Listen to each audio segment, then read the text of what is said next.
Just a quick introduction. I just wanted to welcome everyone joining us tonight. And my name is Stephen Bruns. I'm the Director of Operations at the International Photography Hall of Fame.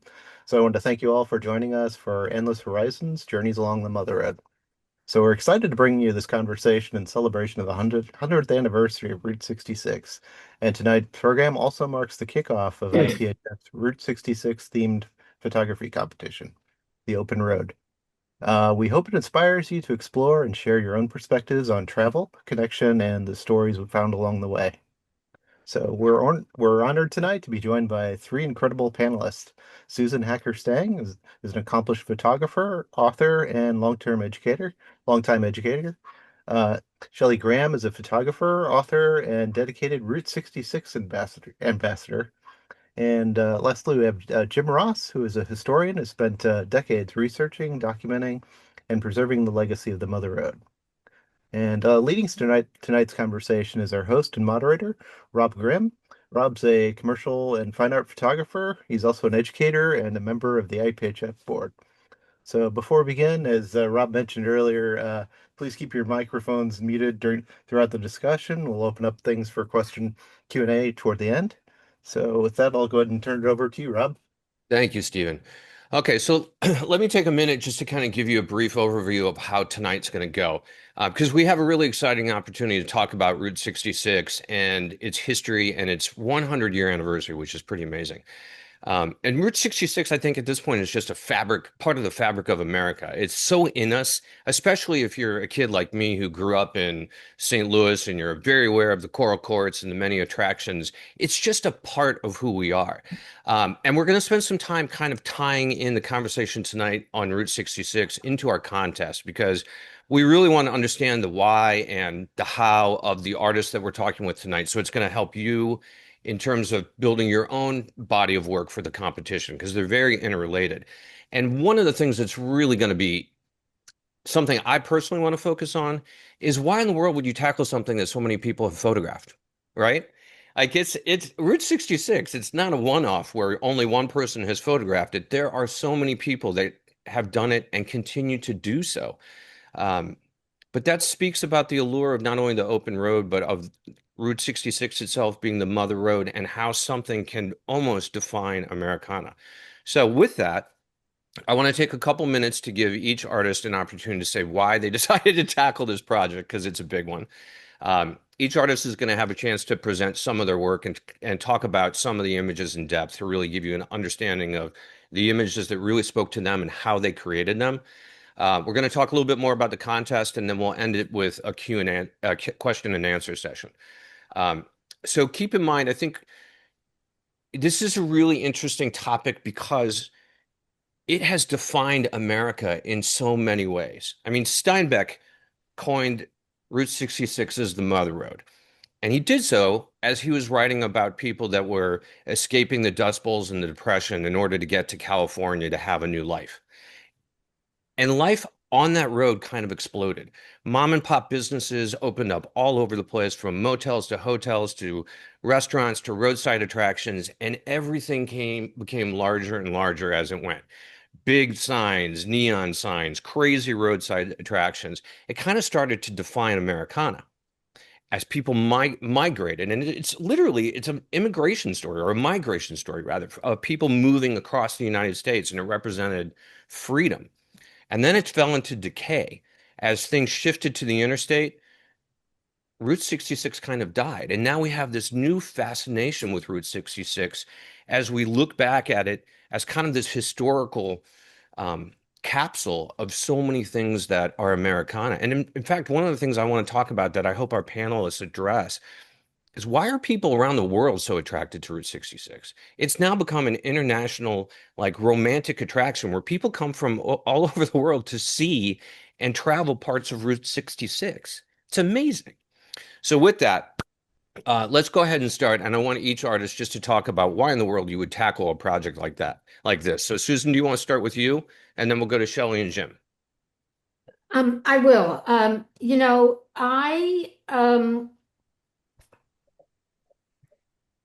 was born into the whole world of roadside America. I had no idea and gave any thought to the idea of motels or drive-in restaurants or fast food or those trays that you fold over a window.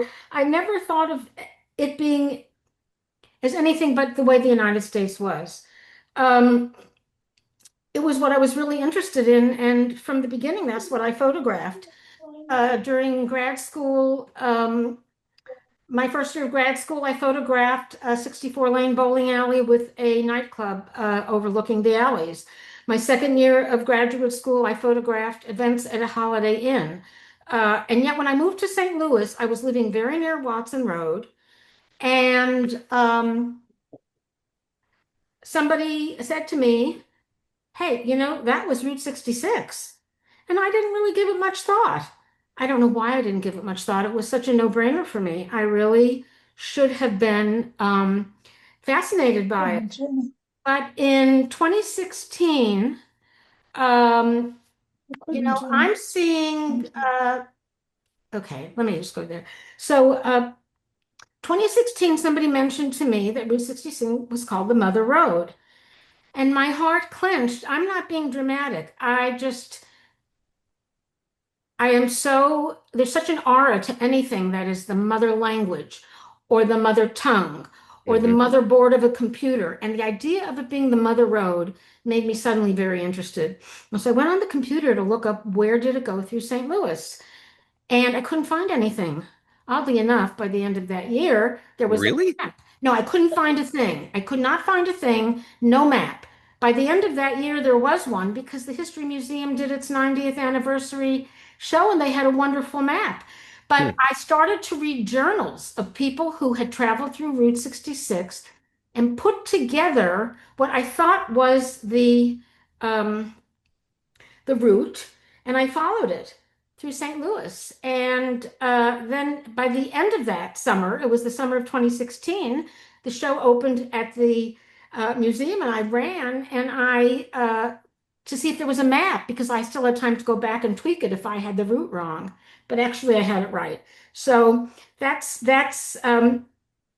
I was just so taken by something that is so large in the imagination and became really large in my imagination when 30 years before I wasn't really paying any attention, Yeah. choral chord or any of those things. Shellee, how about you? Why would you tackle such a massive project as Route 66?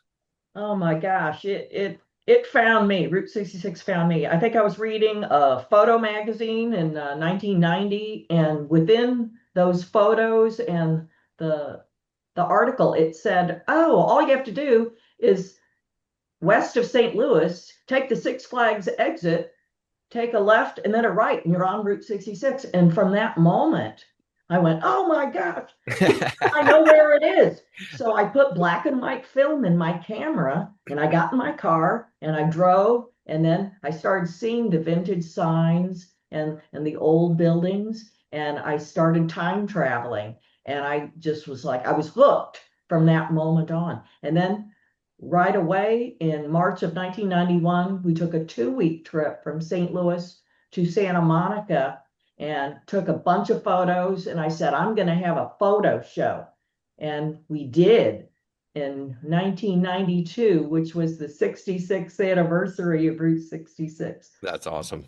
And we had the show at Dillard's Court at Crestwood Plaza on Route 66, Watson Road, across Perfect. the street from the 66 Park-In Theater. And I was so proud. And you know how many photos were in the show? We didn't 66. we didn't have any idea how many photos were in the show because we were busy creating text panels. Anyway, so that started this long, long affair with Route 66, over 30 years studying, researching. And then, of course, my photo exhibit ended up touring for like 17 years. So 1992 to like 2008, it went all over the country, not just Route 66 states. And then we got into books and okay, I'll just stop. Well, Shellee, I think you keyed into something really important there, and that it's been a 30-year journey. And so many times projects like this for photographers, they don't just happen kind of quickly, they kind of grow. And There's real beauty in there. I think there's also personal growth that photographers get out of doing something for such a long period of time. And I hope if this is the first contest that people have entered, that this kicks off that kind of lifelong love affair with a shutter and a specific subject, because when you go deeper, it can have some really amazing things that it yields. And I think, Jim, that's the case for you. You've become such a historian on Route 66. Like you seem to really have crazy mad knowledge of Route 66, and I want you to share with people why you decided to take this on. For me, it really goes back to the mid-century and my memories of family vacations on two-lane highways, where you had neon signs and small town diners and nickel pop machines and all of that. And when I became an adult, I think it was when the Oklahoma Route 66 Association sponsored their first cruise. They had just organized, and I saw it in the paper, and I thought, you know what, I'm gonna go on this, and that led to a desire to know exactly where was the route because all the signs were gone, all the emblems were gone from the maps. So I made it my business to start researching and finding those alignments. And along the way, I met artist and Rhodes Scholar Jerry McClanahan in the early 90s, and we began collaborating on this quest to map Route 66. And then I started taking pictures. In 1990, I bought my first real camera, which was a Nikon 8008S and a couple of nice lenses.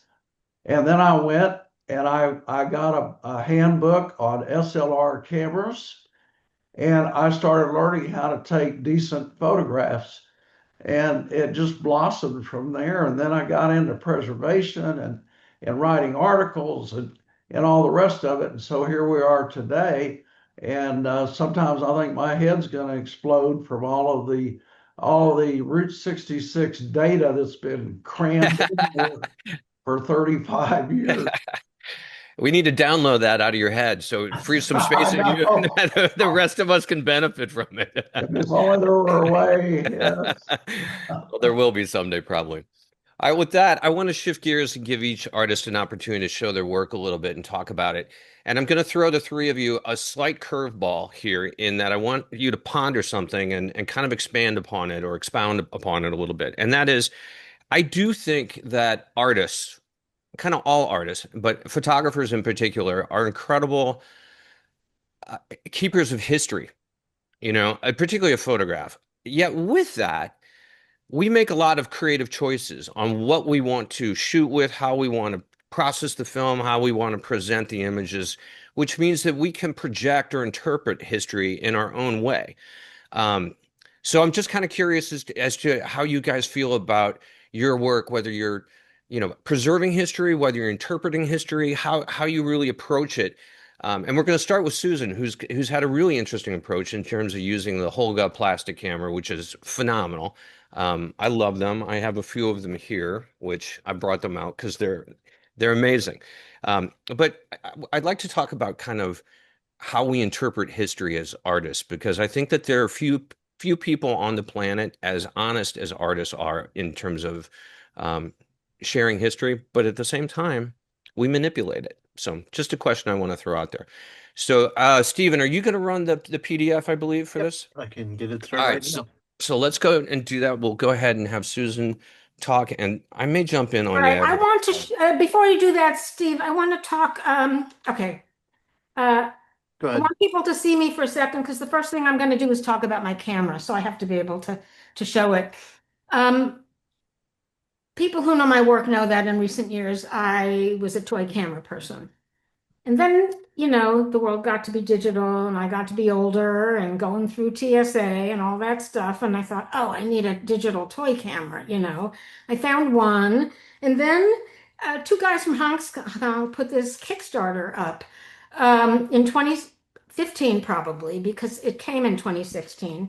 This is my, look at, it's really small. They made it sound like they were refitting a real Holga to be a toy camera, but instead they were just making little cameras. And this is the viewfinder. You can't see anything about what you're getting. I never crop. I mean, that is what I love about toy cameras. I love the challenge. I mean, I'm not going to crop. I have to figure out how this camera and I can work together to get a job done. And for me, that's the joy in the photographing. It's my experience of doing it, my challenge, and maybe it'll work and maybe it won't work. In any case, I didn't quite know what I was going to do with it, but then I heard the Mother Road thing. I took out Grapes of Wrath. I read the paragraph about the Mother Road. I was so hyped up. You didn't And read the whole book? well, I read the whole, no, no, no, no. I just looked for I'm that kidding. chapter, but of course I read the whole book, I'm more than just kidding. once. And I even printed out the chapter to read tonight, but we don't need Awesome. to, you know. 66 is the road of flight, is the final Right. words of that particular chapter. I mean, that paragraph in that chapter. Anyway, and then I just decided to do the whole thing through popular culture. Route 66 is popular culture. So I shot these on this digital Holga. I did any post production on a Photoshop Express that I had on my iPad. I then put it up on Instagram and I posted it. And for 2 months, I followed the route through St. Louis. And every day I posted another thing and I wrote about the route because, you know, it went through 19 and a half miles of St. Louis in the business route. There's no city along the route that has as big an alignment going through a city as St. Louis. So St. Louis played an outsized part in the world of Route 66. And I looked up and I would just say if I had Ted Drews, then I posted the old Ted Drews. If I had the place that turned on to 12th, I had a photograph. That's why I know Sonderman's name because I used so many of his photographs. Anyway, that was my approach, popular culture. And now we could start with my photographs. Okay, this is the map that was not available to me unless I'm a bad searcher when I started to do this. But the thing is that Route 66 started, and I'm sure Jim's going to tell you all about this, started in Chicago, kind of in downtown Chicago, and it came down along the river in Illinois. But where it entered St. Louis is where it entered Missouri, and it came through the Chain of Rocks Bridge.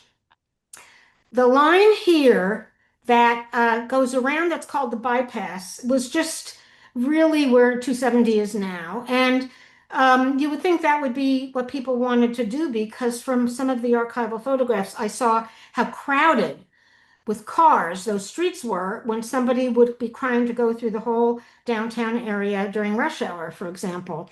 Mainly it came down Riverview and North Broadway. It took a turn and went around the river on 12th.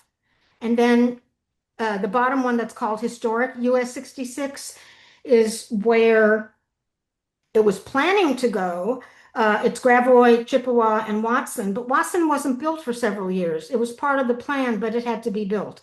So what it did for the first 6 years of it was go down Skinker and then get on Manchester and go out west that way. So next slide. I'm showing this, and this is the only, it's a airbrush picture of the Chain of Rocks Bridge. To me, the Chain of Rocks Bridge is one of the most absolutely thrilling things. It has such an aura to it. And this is what it was like. Look at how little separation there is from the cars in the river. The bottom, which by later on was paved, was just like a fire escape. It was just the metalwork and down to the river, the water underneath, and very little on the side either. And it made a 30-degree turn in the middle of it. So Next slide, please. So here is the Chain of Rock Bridge today. And when I went there, a friend of mine drove me. I couldn't even find it on a map. Why I'm looking at car maps. And it's now a pedestrian bicycle path. So it wasn't even on there. There's a new bridge there. And when we got near it, I felt so excited. And then I went running, and you could see it's kind of gothic. It's kind has such a presence. And then there's this thing where two young women were murdered there in 1992. So it just had an aura to it. And I was so excited. I went running up to it and started to photograph. This is Chain of Rocks Bridge uh, now. Next slide, please. There's a little kind of bay window of it, a little place where they've moved some real. These aren't fake. These were really vintage signs and things to do with Phillips 66 and the gas stations and the motels. They've put that on the bridge because now it is a tourist attraction. And I didn't include a photograph of a Phillips station, but just to say, Phillips 66 was named after Route 66. And there's stations all along its route. Next slide. And this gives you the idea of what it feels like to be on that bridge even now. You see that blue thing? That blue thing wasn't even there when it was originally. Either was the metal framework, just the arches. So here is the thing that is incredible about it, is that there you are coming down from Chicago. This is in my mind how I'm imagining. People are driving down from Chicago. They're getting to St. Louis. It's dusk. They're going to cross the Mississippi River. There are no lights. There's headlights. And when you get on that bridge, you are so exposed, and they were originally so exposed to the water. You could hear the movement of the water. You are crossing at dusk. You know there's going to be a turn, and it's a steep turn. It's like, it's like going left or right on a road. And you're only seeing what the headlights see. And you are on Route 66, maybe for the first time in your life, which is so iconic. You're crossing the Missouri River, maybe for the first time in your life, which is so iconic. And I can just imagine what an eerie and exhilarating experience it was to cross that in the early years of Route 66. Next slide, please. So once you're in Missouri, you start to head south on Riverview and North Broadway. And the reason my friend decided to drive me the whole summer is that he was concerned because he grew up in this area, and he said it's not a very good area anymore. I don't think you should be out there alone photographing. And it's now a very dilapidated and rundown area. There's lots of boarded up buildings. There's lots of empty lots. And one thing there are lots of used tire places. I can't tell you how many used tire places there are coming down that high end, that north end of North Broadway, highway tires. Okay, next I slide. can't believe they're used tire places to begin with. That seems like a dangerous enterprise to me. I know it's a business, but yeah. Right. Anyway, you come down and you get closer to central St. Louis, and there's a point on 13th where you jog over to 12th. And 12th is where you are paralleling the river, and you're seeing, the main city of St. Louis. They wouldn't have seen the arch, people on Route 66 back in the early years of it, but they would have seen the old courthouse and things like that, the old cathedral. So that's kind of a neat thing, because looking down the streets, you see the river. And then when you get to the part where those Purina towers are now, it starts to become Gravois. Next slides. So did we skip one, or oh no, I'm sorry. The Donut Drive-In, we just did. That's on Gravois, and that's the beginning. Could we go back? Okay, so here's the beginning of historic Route 66. This is where some of the original things still are. And I ran into so many people from other countries biking Route 66, driving it. They had guidebooks telling them exactly where to stop and what hotels. And people were buying boxes of donuts. There was a Dutch family who had a trailer that they were living in. They were parked in the Donuts drive-in lot. And what they knew is that in 2 minutes they were going to be stopping at Ted Drew's and having ice cream. So said they bought donuts so they could have them in the hotel room that night because they knew they were going to be having ice cream very soon. And it seems to me, although I'm just assuming this, that it was called Donut Drive-In and that's that window was that originally people just drove by and bought their donuts through the window. Now the next one, Steve. This is Ted Drew's. I couldn't get a good photograph of Ted Drew's, but it had to be in here.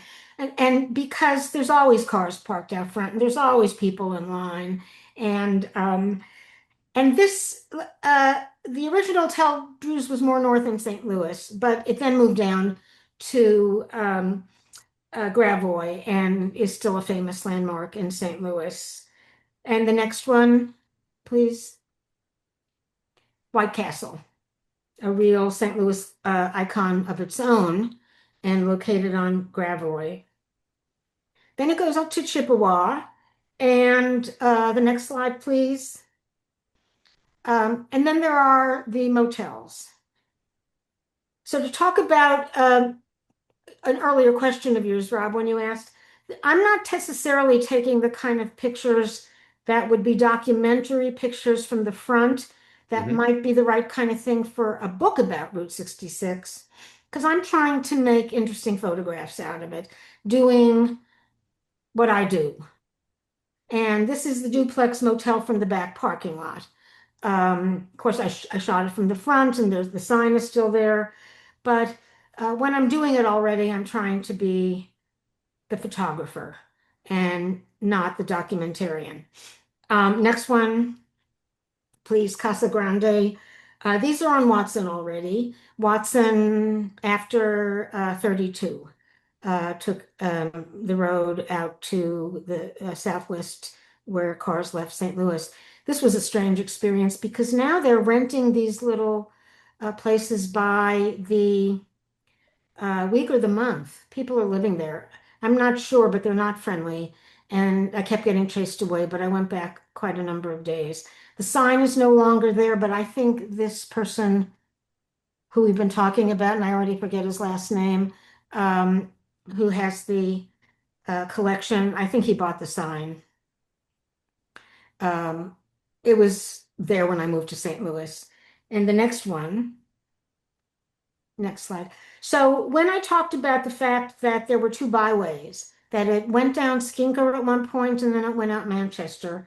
So for those 6 years, that was the way Route 66 went south and west to exit St. Louis. And anybody who lives in St. Louis knows this Amico sign. It's now a historic landmark in St. Louis.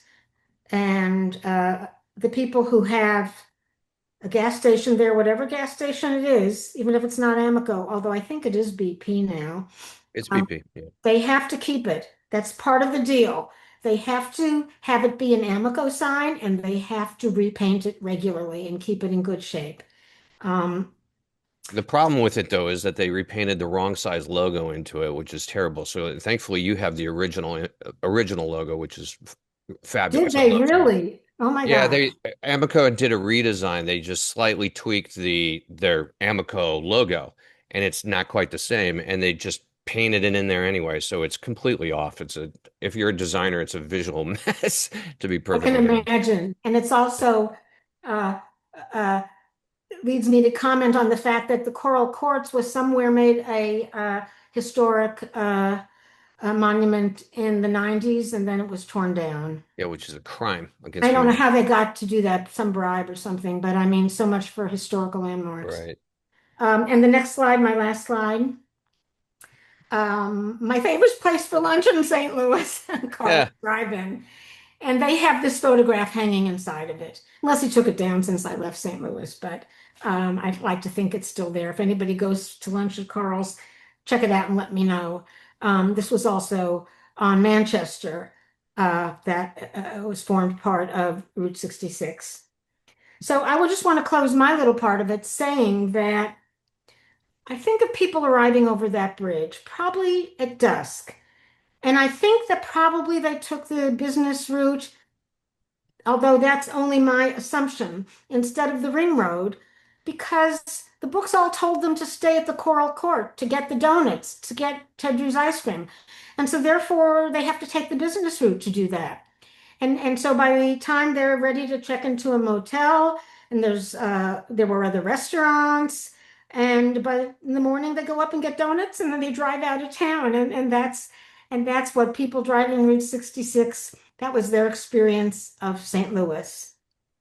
Thank you. Susan, Done. thank you for sharing that. And I keep hearing you're with almost every photograph, you're trying to figure out what people were thinking 50, 60, 70 years. I mean, you're reaching back to try to define history and doing it with a camera where you said you're basically flying blind, which is pretty impressive. Not many photographers fly blind without a viewfinder. Yes. So thank you Well, for a sharing. little bit of one, which you figure out what it's doing. Yeah. Yeah, yeah. Jim, can we move to you and talk about your work and your approach to Route 66, please? Sure, absolutely. Yeah, uh, my photographs encompass just about everything out there from Chicago to LA. And as we all know, you shoot 100 frames and you might get one or two that are decent. Um, this is a photo that was taken soon after this drive-in was renovated. It was a salvage yard in Carthage, Missouri. And once the Route 66 Renaissance got underway, the owners decided to, get on the bandwagon. So they got rid of the junk cars and they reopened it as a drive-in theater in 1998. And it's still operating today. So it's a great success story. And this particular image, it was a windy day, and I was just lucky enough to catch this flag when it was standing straight out without, too many flaps or wrinkles. So you can move on to the next slide. Um, this is a detail shot of the charcoal oven in Oklahoma City, which was a city institution for about 50 years.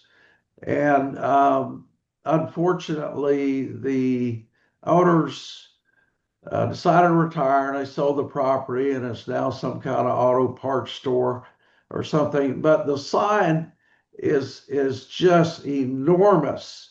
The sign is probably maybe 20, 25 feet tall.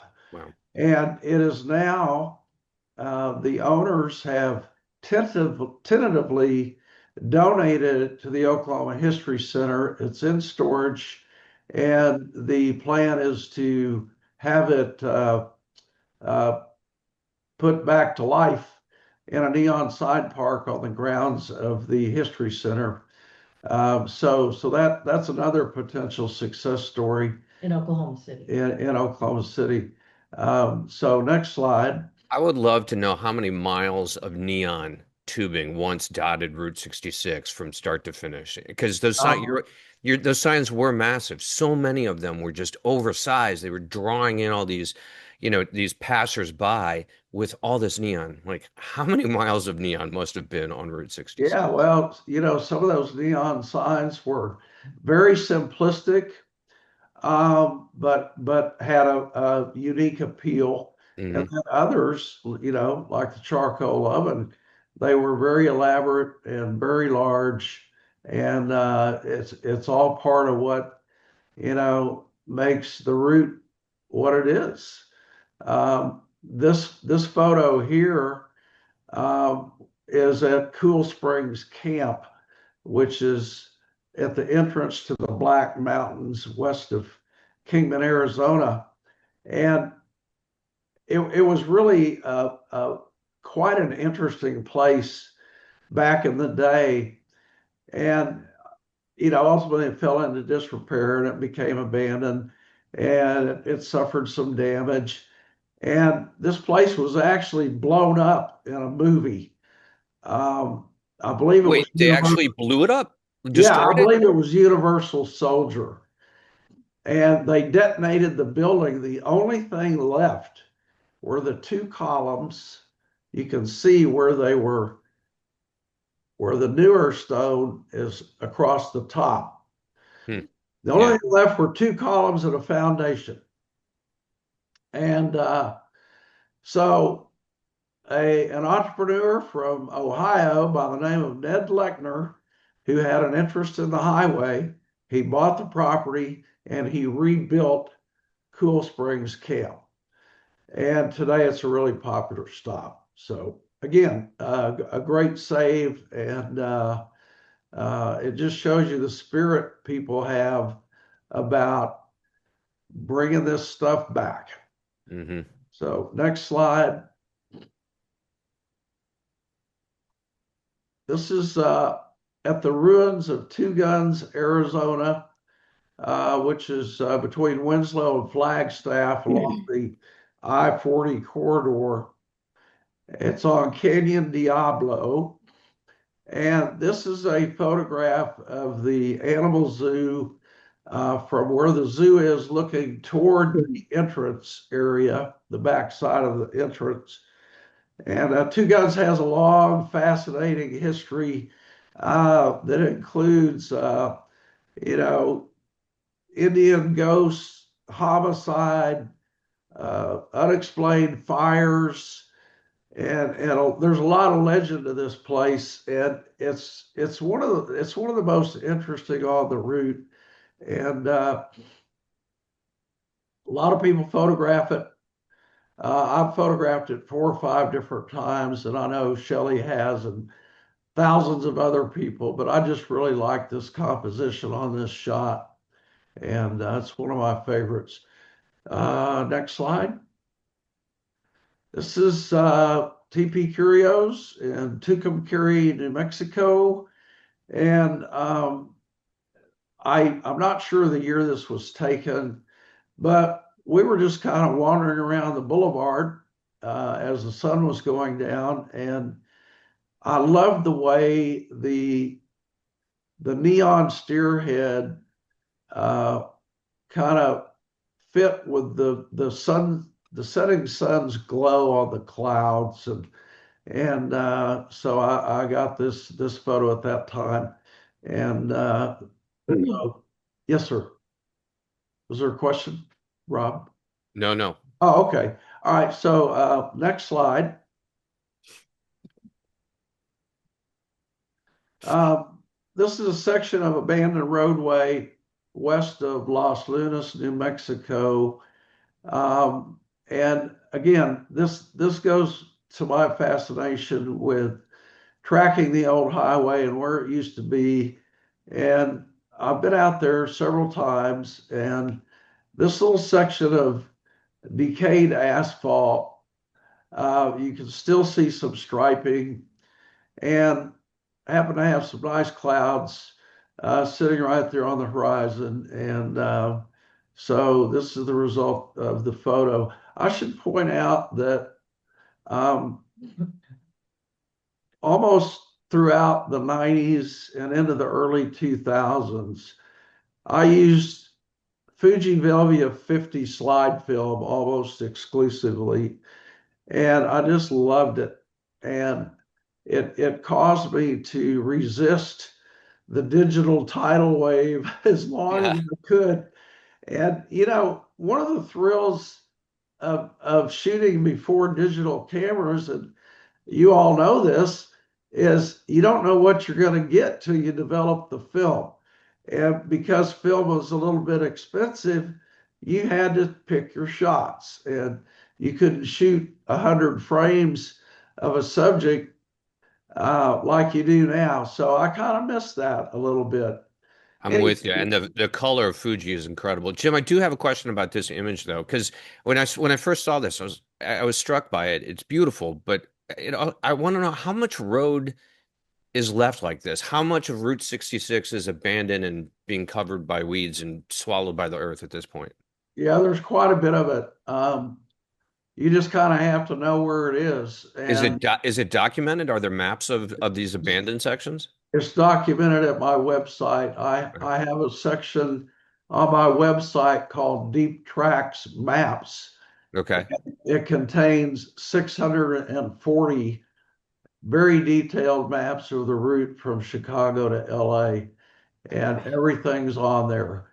So yeah, you can find this stuff. Some of it's not accessible, but a lot of it is, and it's really quite an experience to just be out there on a quiet desert day with nothing but the sound of maybe a raven flying by, and just kind of soak in, uh, and reimagine what it was like to drive these roads back in the day. Hmm. Yeah. And So, are you often the only person out there in places like this? sure. Yeah. Absolutely. Yeah. I don't know if that's the last slide or not. It might be. Is there another one? Stephen? It's the last one. Sorry. That's the last one. Okay. So, I guess that's it for me. Thank you, Jim. Yes, sir. Shellee, let's turn to you and see and talk about some of your work. I just want to say I'm not very good at public speaking, so Jim might help me with figuring out what I photographed here. This isn't the public. Yeah, I know. Again, we turned to Tucumcari, New Mexico for vintage neon signs, beautiful skies, and that's the same place that Jim Ross photographed with that neon steer. I don't know what else to say about that. New Mexico is just a great place to photograph. Were you on Fujifilm here too? Because the color saturation is impressive. I don't think so. I was just kind of I don't know why. I just always had real, photo film, not slide film. Yeah, I Okay. should have been doing slide film, but I didn't. I was doing, infrared and different things. Okay. Yeah, nothing too exciting there. Anyway. Okay, we can move on. Um, if I was to redo the slide deck, I would have chosen different photos. I just wanted to say, I would have included the Coral Court Motel from St. Louis, Missouri. Anyway, yeah, this is the Cadillac Ranch near Amarillo. I don't know what else to say about this. It was just, late afternoon. Well, Everybody photographs, and I don't know how I feel about all the tagging and spray painting out there. They've really done a job on that. They've just totally dismantled the cars and taken the tires, and I don't know, it's not very nice. But I'm glad I you like included it. I'm glad you included it though, because it is one of the pieces of Route 66 that is probably the most photographed, and I think it's such an attention grabber, particularly for people who are coming from far off lands. Um, and yeah, it's a question about how it's being treated. But I think that's also, it may be a statement on the decay as, people come in and they take bits and things fall apart and it just kind of decays, which is in many ways now the story of Route 66. It was once this flourishing pathway, migration, hope for new life, and then it all turned on itself and kind of fell apart. So this might be one of the most symbolic places in all of Route 66 in that sense. Yes, sir. Agreed with you. We can move on to the next one. Yeah, I Nice. photographed this in the early Yeah, 90s. I'll go. Like, I went to the putt golf last weekend with a friend of her birthday. It got god awful. It was the god Hey, awful day for putt golf. Brady Wind and Wilson. all that. But Brady Wilson, can you hear me? There you go. Thank you, buddy. Appreciate that. All right, Shellee.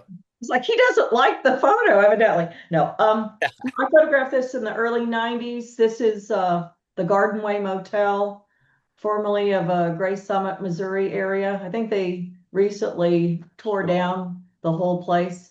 But if you're a lover of glass blocks and vintage neon, I just wanted to have a detail of this. Yeah. And sometimes that was just really cool, driving around Route 66 at night. And, it's just a really neat time traveling kind of vibe. Hmm. Okay, next one. This is also in Tucumcari, New Mexico.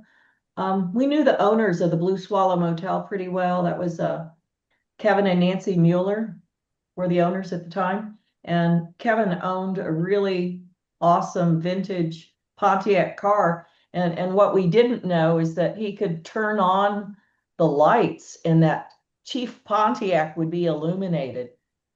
And, everyone photographs the Blue Swallow Motel with, the sign over the entrance, but this, kind of goes into a little more detail, just showing part of the sign and then part of that amazing Chief Pontiac hood ornament.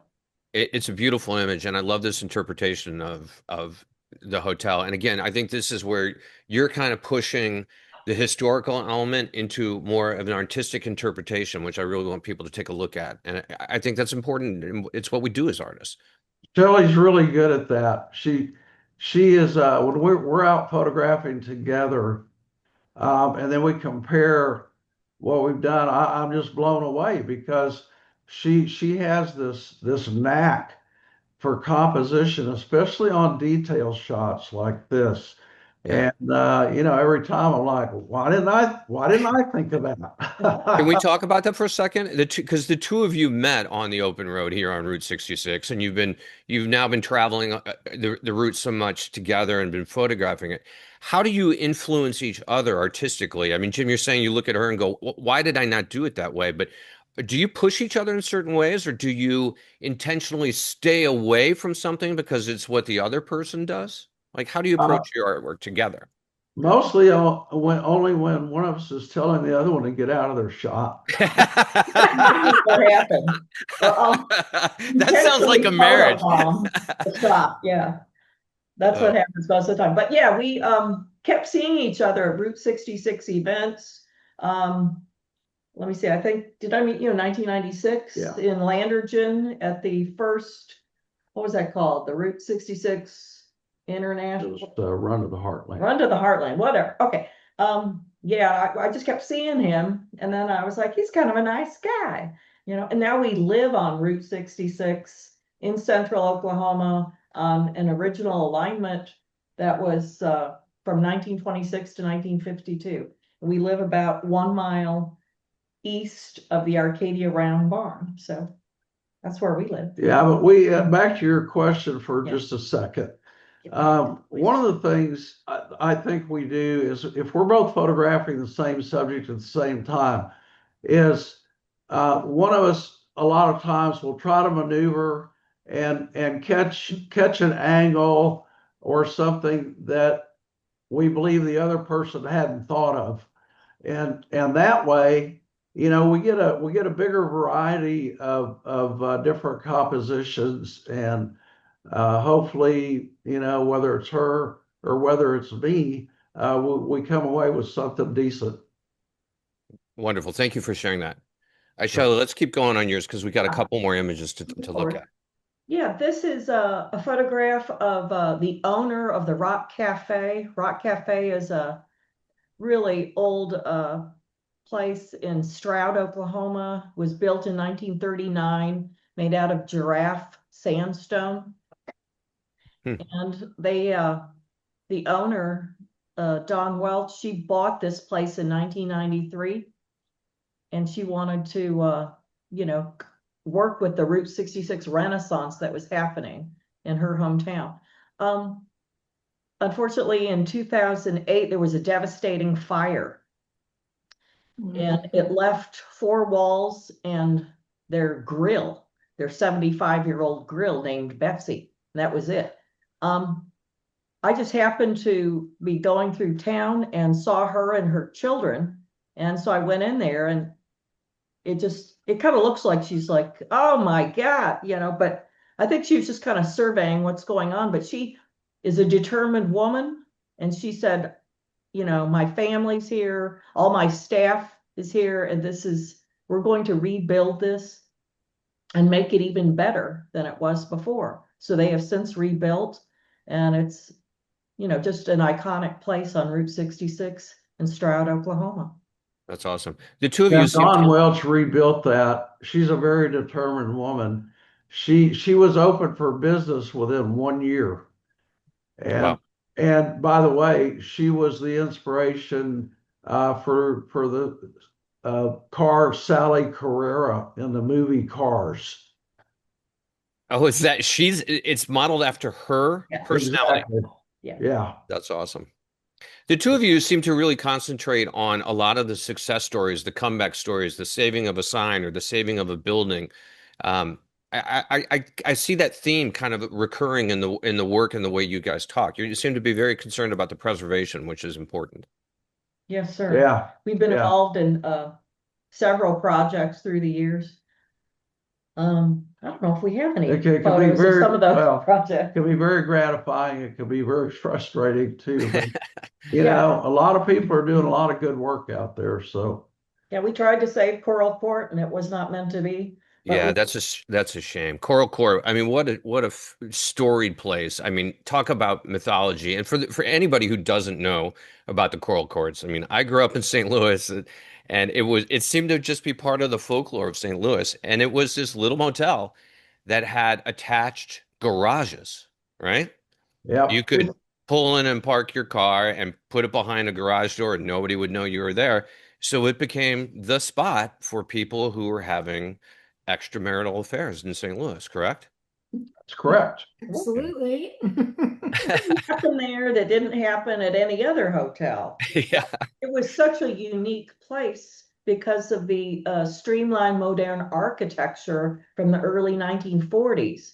I mean, it was rounded rounded corners and right. glass block and it was so great and mature oak trees and it was situated on 8.5 acres and it was like a Why park. why was And it it had unsavable? Herman Miller furniture. I mean, it was really a famous place because it was like this complete mid-century modern, and the Yeah. rooms had Herman Miller furniture. It wasn't a little seedy place. It was by the time I met it, but it wasn't Right. then. Yeah. Yeah, it was very much a family vacation spot. There was a swimming pool and people would book the motel, Coral Court Motel, months in advance. It was very popular. This is And a before, design mecca. Yeah, it started out as a very popular tourist motel, even though its owner, John Carr, was connected with the mob and he was running prostitutes and doing all this other stuff. But after the interstate bypass of Route 66 in St. Louis, they started doing more one night stand stuff, and the reputation of the motel just got so bad that when it came time to try and save it, its reputation was just they couldn't overcome its reputation. Really? So it was more reputational than anything. Because I assumed that it was a developer that wanted to put up a Steak and Shake, a Taco Bell, and a variety of other strip mall stuff. But it Well, really couldn't sustain its own reputation and collapsed under that at that point. it was a developer who wanted to do a condo project, Well, it's but like a housing, it's like a housing area now, right? right, right. Yeah. yeah, But Oak nice Manor. houses, Yeah, good Oaknall Manor. roads. But the reputation was so bad that even though preservationists made a really big effort, including Shellee, to save it, they just couldn't do it. And also lack of leadership in St. Louis. Yeah. Oh, how That's a surprising. that's an How honest to God surprising. problem. Honest to God problem. All right, let's go on to the next slide, Shelley. Let's Or move yeah. on. You're Yeah, I just like this. 1993, I just given birth to my son Trevor, and I was really stressed out. So thank goodness my friend Ellen, a photographer, said, "Let's take a trip to Tulsa." And I said, "Okay, let's go." And so, we had our film and our camera, and it was cloudy, kind of misty morning. And I said, "I better go and buy some higher speed film for my camera because I don't know what the weather's going to do." So I had this, I forget, some kind of high speed color film. And we stopped the car between Miami and Afton, Oklahoma. And this stretches 9 feet wide, and they call it the Sidewalk Highway. And all of a sudden, two dogs come out, and I'm like, oh no, are they friendly? And I start backing up. And then one just keeps following me. And then we walk over this stenciled Route 66 on the road. And this is March of 1993. And now I have a dog that looks like that. Yeah. Apropos, I love it. That's cool. But yeah, this ended up being a popular photo with people. They seemed to really like it, and it was popular in the show that was touring regarding Route 66. So we can move on. Yep. I don't know about you guys, but I'm a fan of cowboys and Native American culture, and this just, hits the nail on the head here. This is in, where the heck is it? Albuquerque. Sorry, my mind's just a blank tonight. Yeah, I did end up doing a selection in Photoshop and kind of blurring the background, my choice. But I just, when you're in New Mexico, you got to do more cowboys and Indians kind of stuff. But I just love those neon signs with cowboys. Yeah, the El Don Motel. Oh, sorry, I forgot. had one of those just beautiful animated signs, and it's been restored once, Yes. fairly recently, but I think now it may be in disrepair again. So this is this is the thing about neon signs. They're really expensive to maintain, and it's just some owners just aren't going to spend the money. Right. So much better than a plastic backlit sign. Yeah. All right, do we have another one? I think, That's the last of the photos. That's it. Okay. and then I think. So, Stephen, do we have time for any questions? I think so. I mean, we're running a little bit longer, but I think we have time. We can stretch out a little bit. Here's the thing. These things always run a bit longer because we love to talk, and that's we should open up to a little. Some other people throw them in. I did see. What prize? Sorry, Jim. Oh, I was just maybe save a little time. I did see a couple questions pop up about my website and Shellee's, and mine is simply jimross66.com. Well, mine will take too long to talk about. We put them up in Tammy had put them up in the chat for us, so people they're hot links and people can click right to them, which is great. Now I had some questions about the reason that Holga was so sharp, or how could you get it? And I answered them in the thing, but the fact is this new Holga wasn't like the old Holgas. I mean, it didn't have light leaks. It didn't have, they forcefully put in vignetting so that it would look like it, but they were entrepreneurial guys from Hong Kong that were selling this. But what I liked is that it was I think a 9 or 10 meg file, which you could print. You could print an exhibit. So, but plastic lens, but modern plastic, which is pretty optically good. Let's talk about some of the theory and some of your experiences in photographing Route 66 so it can tie into our contest with people going out and exploring some things on their own.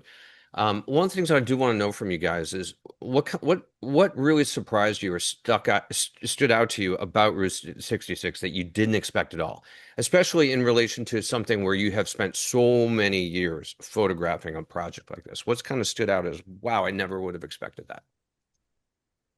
I was surprised that so many people from Europe, when I was putting that on Instagram for 2 months, a lot of the people that were following it were from countries all over the world that either planned to come here or had already been there. I went to a dinner party one night, nothing to do with this, in the middle of that summer, and there was a German guy there. He had just cycled over the Chain of Rocks bridge that day, and by coincidence was sitting next to me at this dinner party. He was going to take on his bike. He was going to do the whole country on Route 66. And I didn't know that it played such a large part in the sense of fascination with America, because it's probably the most American thing. All the iconic pieces of Americana, hamburgers and drive-in restaurants and convertibles and motels, all that stuff that fascinates all of us, that is what we call Americana, was given birth to by Route 66. That's right. And Jim, Shellee, what about you two? Is there something that really surprised you? Because I think it is fascinating that so many Europeans have come here. I'll tell you one thing that really fascinated me was how many different, I'm sorry, are we there? Yeah, you're there. Okay. Yeah, one thing that fascinated me was how many different ways you can photograph a bridge.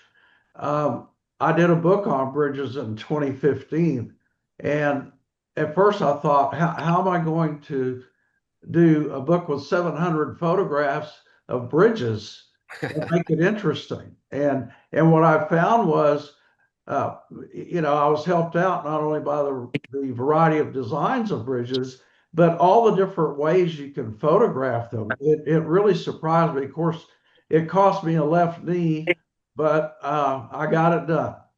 Good. And a nice new knee to boot. Yes. Shellee? What surprised you? What surprises me or surprised me? Gosh. I know. Silence. That's okay. That's okay. I mean, it's kind of a random question in that sense, but I think that there are things that can pop up in the course of a project that you just didn't expect to have happen. Think about that. But that is going to get me to another question, and it is, what's left? Literally, what is left to photograph? And Jim, I think you just keyed in on this nicely, saying, I don't know how I'm going to do a book of 700 images on bridges, and I kept learning new ways to do, to photograph a bridge. Considering how well documented Route 66 is, do you guys still feel like there's still so much opportunity for other photographers and artists to capture parts of 66? Absolutely. Yeah. Look, we've lost a lot of things, a lot of icons.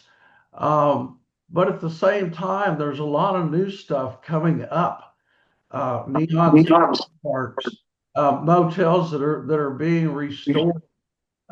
There's something new every time you go out on the road.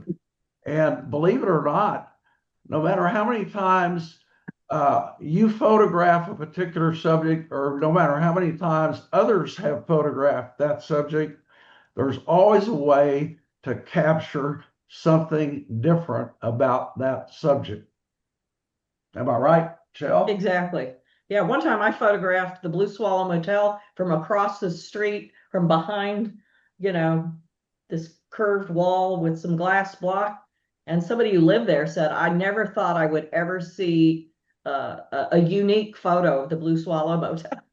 Anyway, you never know. And in terms of the competition, I think people should know that it's not to try to photograph Route 66, or it's not even trying to photograph.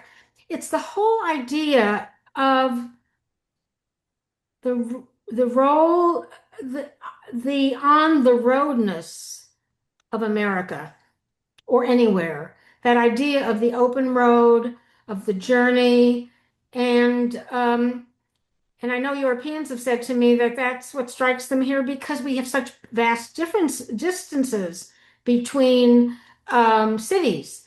Just this whole sense of being on the open road and small towns, and you can interpret it any way you want. What does the open road mean to you? Yeah, thank you for saying that, Susan. I mean, one of the things I've been picking at a little bit is the process of why and how and kind of what's left, because this contest is not just about Route 66. It's about the road and traveling and that kind of sense of freedom that we all have searched for, and the historical element of it. And it can be anywhere. It can be in the United States, it can be in Europe, it can be absolutely anywhere. So we're looking for submissions to come from all over. But kind of staying within that idea, the theme of being on the open road and playing off of and celebrating the 100th anniversary of Route 66. Route 66 is just a really special, wonderful piece of Americana. It's like nothing else in the United States, and it has in many ways defined so much of American life. It's something truly special. And it's interesting to me that it kind of started off as this means of escape. It became a place where so many businesses grew and so many roadside attractions grew, and people kept flocking to it and flocking to it and flocking to it. And then, so, and Jim and Shellee, you probably know this better. Was it 85 that it was decommissioned, that Route 66 was decommissioned? 1985. 80. I So think it it, was, this yeah. road that is so important then is falling into utter decay to the point where it's decommissioned, it literally falling apart. But now we have this resurgence with it. It's been going on actually probably since the 90s, where people are so fascinated by it that it's become romanticized. People are traveling from Europe to come see Route 66 and understand it and learn about it and touch a piece of it and look at the neon. And those are the kinds of things that we really want to capture in this contest. We're looking for you to kind of find those pieces of history, those threads that connect all of us together, whether we even know it or not, and interpret it through your eye and show us history through your artistic interpretation and your sensibilities. Wouldn't you also say that? I mean, the reason it went into disrepair was that in 1955, Eisenhower saw through the Interstate Highway Act. Of course. And so interstate highways didn't have people coming in from the left and the right and red lights and stop signs and so it took over. But I think highway culture is at the truck stops and all of those things are just as much a Yeah. part of available subject matter as the old two-lane highways. It's kind of interesting if you look at the history of Route 66. It kind of addressed the speed of America, like where America was going at the time in the 20s, like which was let's say a little bit more leisurely pace, and going across bridges that had no safety rails whatsoever, only the headlights, and Lord knows there were no seatbelts at the time. But it No was mitigation. Yeah. It was kind of the speed of America at the time. But then in 55, when the Interstate Act is brought to life, the new speed of America killed it. It was eaten by its own concept in that sense. It's kind of fascinating. Can I add something? Sure, Blake, bring it on. One of the things that people are amazed when I work for the trolley company. We do a trolley tour, 100 minutes through Albuquerque. And one of the things that amazes people is having the only intersection along Route 66 that intersects itself. Because in order to get federal funding, you had to go through the state capital. So in 1926, you came into New Mexico, you went to Santa Fe first. Then you headed south down Route 66 till you got to Albuquerque. And right in the middle of our downtown is the intersection of 4th Street and Central. So you either took a right or a left, which got you back on original Route 66, or you could go straight down to a town called Los Lunas, make a right, and eventually hook back up into 66 to the west. And it blows people away when I say, well, we're going to pass over the only intersection in the country where Route 66 intersects itself, which lasted till 1937. That's an amazing little piece of history. I love that. That's absolutely Route 66 really does fascinate me. And it may be because I grew up in St. Louis and have heard so many stories about it. And because St. Louis has the greatest concentration of Route 66 of any city on the whole route. It's a pretty unique place. Are there any other questions or anything else we want to talk about before we start to wrap up? Because we have run a little bit long, and I just want to make sure people have time to get on with their evening. But I'm happy to stay on for a bit if people would like. I had an experience that I wanted to share, and it was with my friend Shellee. I don't even know if you remember this, Shellee, but we were driving home from Springfield, Illinois, and we were passing I think it was called like the Lincoln Motel, and they were taking down the neon. We were watching them take it down. We were thinking like, wow, how can we get this in the car and take this home with us, And it turned out that it's just such a typical thing of Route 66. We watched them take the sign down, and it was going to be gone forever.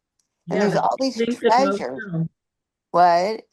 It's the A Lincoln Motel in Springfield, Illinois. And now that sign, I think, is in a neon sign park. Is it really? That's good. It's just so weird how so many things are gone. And if you don't catch it, Yes. you just don't know how long it's going to be around.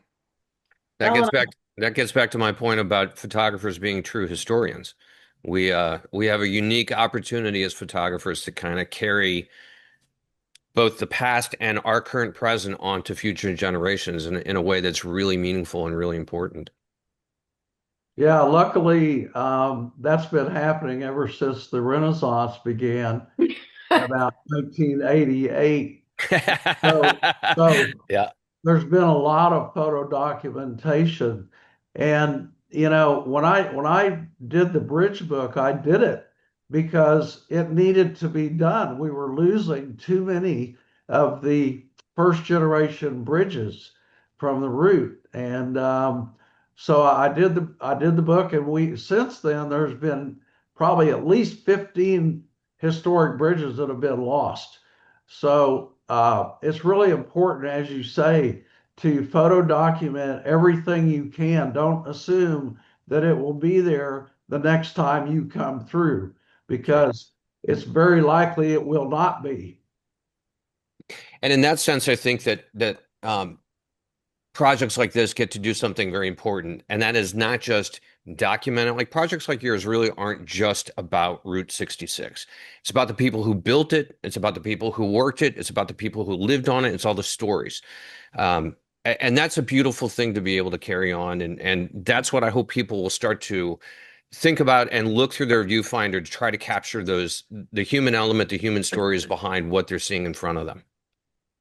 And with that, I think we should wrap this up. And Yeah, yeah, I I, do too, but it's I say been again. it's been a lot of fun. Thank you, everybody, for participating. Thank Yeah, I want to say thank you to all of you. Susan, Jim, and Shellee, you guys are really wonderful, and we appreciate your time. Not only today in sitting down and talking with us, but we also really appreciate the time that you're going to put into curating and judging this contest, because that's a big effort. And I know it's going to be really important to the people who participate. And again, I like driving this contest idea home. I really hope that people jump in and participate. Um, put your work out there. We really want to see how you interpret history and um, how you bring your story to light. So thank Can I you. offer one tip Yeah. for contestants? When you photograph your subjects, try to produce images that will make the person looking at them feel something about that subject rather than just a picture. It's got to be something that the viewer can identify with and feel something about. And I think if you take that approach, you'll get some good stuff. I have no doubt that's going to happen because we have some really fine photographers participating here tonight. They know what they're doing. I think Yeah, we'll get some good truly entries. do. Yeah. Yeah. Well, that's wonderful advice to end on. So thank you for that. And again, thank you all. Stephen, do you have anything else to add, or are we in a good spot? I think I think we're pretty good. We do have a few more questions that we didn't get to, Oh, well, on let's hit them. chat. But yeah, I know Brady had a couple questions related to let's see. What advice do you have to encourage the next generation of people, students, photographers, etc., to get involved with photography and journalizing Route 66? As a way to keep it forward, keep the next generation interested in preservation for them going forward. Don't Actually, Jim, that brings up a question too. You were talking about journals that you were reading about Route 66, right? Oh, I was, Oh, it was Susan. they were Where archival. I where mean, are these journals? I was Googling Route 66 and then I'd get somebody's, a diary that was in some historical society and I'd read it and they'd say, so then we were on Riverview, but we turned onto North Broadway. Um, just being online and ending up by Googling things and getting there. There was nothing I held in my hand. It was just coming from various archives that were online from different historical societies. And that's all I can say is that people, luckily for me, is what I would say is, Brady, if anybody wants to become a photographer, they really have to love taking pictures. Because in today's world where everybody has their camera, I was at Webster for many, I can see all this generations of students that studied. They are doing really well out there in the world, but it's going to be harder and harder uh, to do it for some reason other than because it's the thing you like doing more than anything else. That's all. You just have to really love doing it and love the experience of it. Jim and Shellee love going on Route 66. I just like ran up to that chain of rocks bridge like I was running up to Wells Cathedral to see Frederick Evans' Sea of Steps for the first time. I mean, it's just that inner enthusiasm and stimulation that you get from it that is the reason to do it. And then you'll figure it out after that. That's what I think. I think one of the things that's true about artists is that you're just compelled to do something. You can't help it. Even if, against the advice of your parents who are telling you to be a lawyer or a doctor, something far more reasonable and lucrative. I think that's one of the beautiful things about artists. They're just compelled. They don't have a choice. You know, you don't have a choice sometimes. You just have to pick up your camera. And these three panelists are kind of living proof of that. They have continued to go back to Route 66 time and time again, and they're compelled clearly to continue to see it and push it and experience the road. Harry Callahan, who was my teacher, always said, because he's a very shy person and not very articulate, and even when he was in a rut, he said, everybody needs a reason to get up in the morning. And photography is my reason. That's a beautiful thing. On that note, maybe. Well, just other note too, we did open up the competition today, and it's going to be open for submissions through June 21st. So we're really looking forward to see what people submit, and going to be excited to see the results.